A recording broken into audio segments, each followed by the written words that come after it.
I want to look at artists who managed to adapt to allow their work to thrive, those who nearly vanished by putting off change only to flourish once they embraced it, and those who creatively did die because they refused to adapt to shifts they felt were against their values.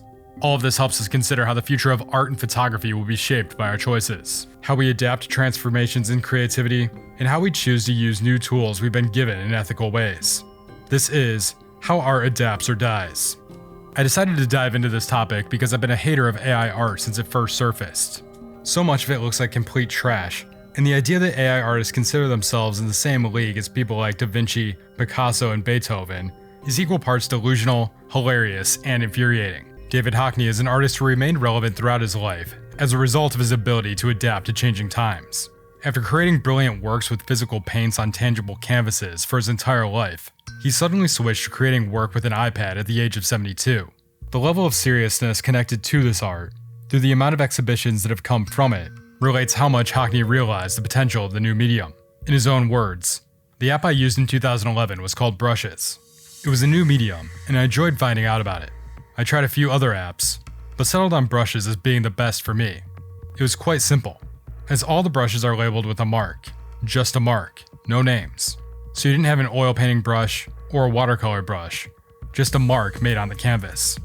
Another interesting thing about the iPad is that after a while the picture becomes your palette. You can pick up any color you've put down. It's a new medium, with pluses and minuses like any medium. It was when I started talking to Jonathan about one of the minuses, that one is drawing on a glass surface, that he suggested that we get a thin film that lays on the surface and offers resistance like paper. This, I thought, was a big improvement. Once, when we were just sitting outside the house, we put all the lights off in the house to see the moonlight more clearly. The moon could then be seen to cast shadows of the trees on the grass. So with my backlit iPad, I could draw it. This would have been virtually impossible without it. Shepard Fairey is an artist who adapted step by step and decade by decade without ever abandoning its roots. Beginning with his Obey Giant street art campaign in 1989, Fairey built a visual brand through wheat paste and stickers, before transitioning into sanctioned murals, album covers, and commercial design work. The Obama Hope poster in 2008 showed his ability to merge grassroots street placement with digital virality. As social media became essential, Fairey embraced Instagram to distribute his work, document his process, and expand his audience. His success also brought criticism, with some labeling him a sellout for moving from underground street campaigns into galleries, advertising, and commercial collaborations. But what looked like compromise to some was actually adaptability, using new platforms and opportunities without abandoning the political edge that defined his work.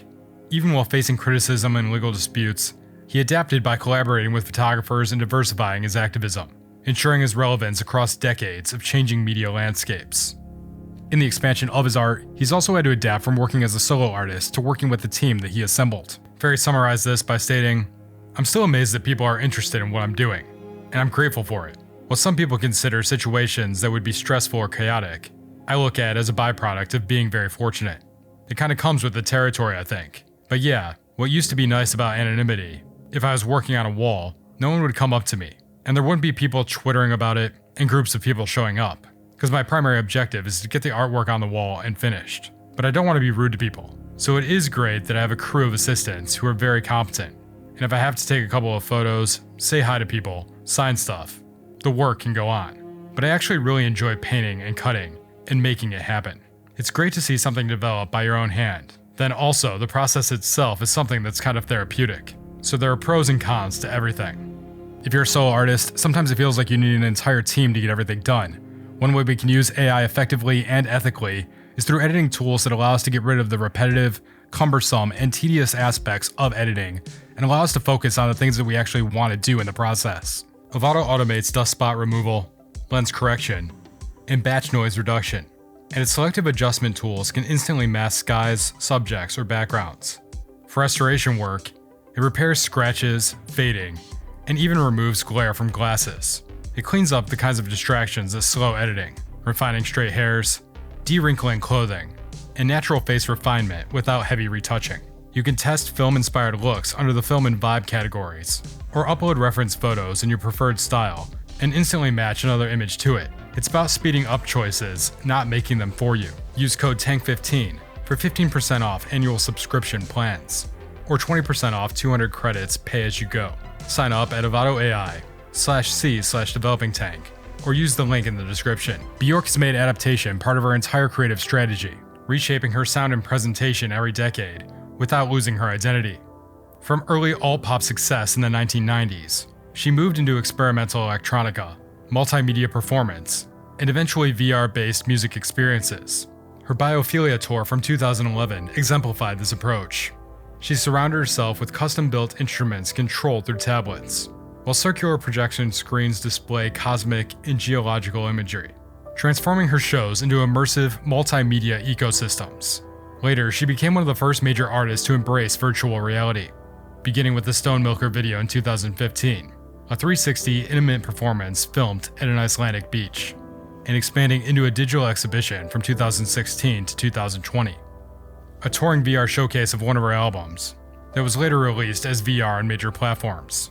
Each of these shifts embraced new technology, collaborating with app developers for Biophilia, or incorporating AI-generated visuals for recent tours, while still retaining her distinctive voice and artistic identity.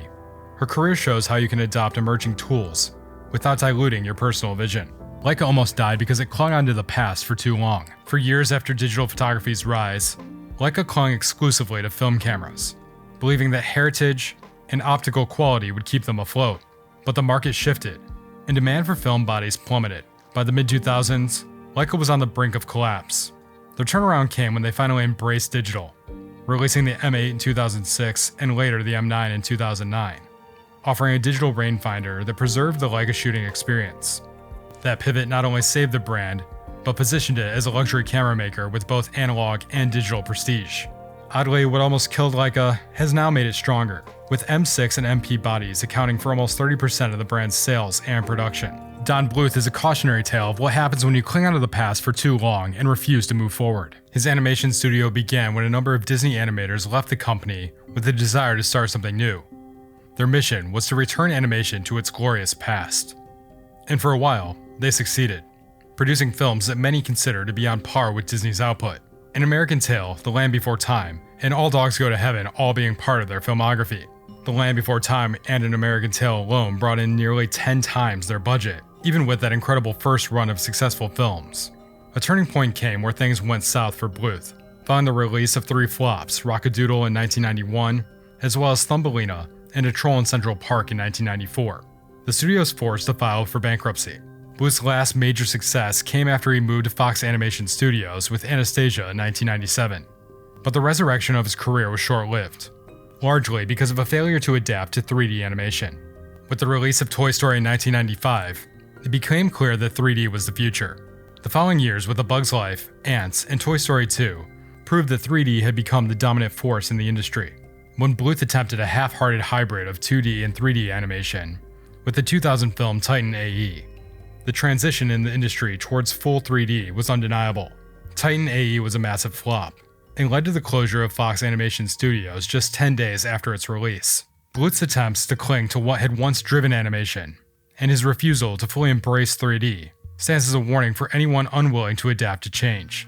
Much like many other photographers, I love film. It's fun. It brings back the feeling that you're actually creating something tangible, and it rejects the years and years of changes that photography has gone through in exchange for interfacing with the history of the medium.